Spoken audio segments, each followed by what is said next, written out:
Assalamualaikum, how are you all? I hope you are fine. Today we are going to learn phonetics. Open your page number 1. Do you know which number is this? 1. Very good.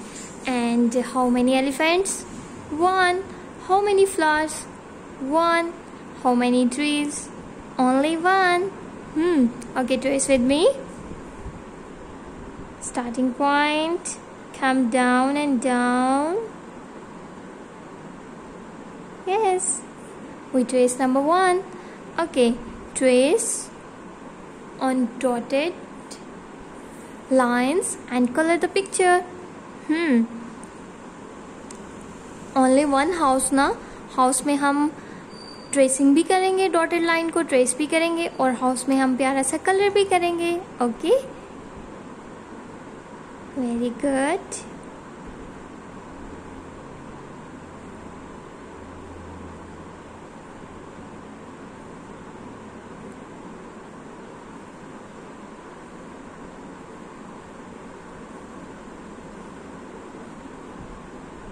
सबने आराम आराम से काम करना है. अगर आप आराम से काम करोगे तो बहुत अच्छा काम होगा ना आपका. Okay, we complete page number 1. Open your page number 2.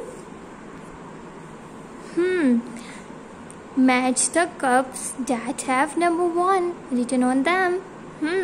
हमने क्या करना है, नंबर 1 जिस कप पे लिखा हुआ है, जैसे ये लाइक दिस, इसी तरह के कप्स को हमने मैच करना है. ओके, नंबर 1 एंड नंबर 1, इन तीनों को हमने आपस में मिलाना है, मीन मैच करना है. Okay, number 1 and number 1. Okay, next, match number 1 with the boxes having one object. Okay, how many socks? 2. How many apple? 1. Very good. How many pineapples? 1. How many footballs? 3. We complete page number 1 and 2. आपने भी सबसे अच्छा सा काम करना है सबने. Okay, और फिर मुझे चेक भी करवाना है. ओके, अल्लाह हाफिज़. सबने अपना ख्याल रखना है बहुत सारा.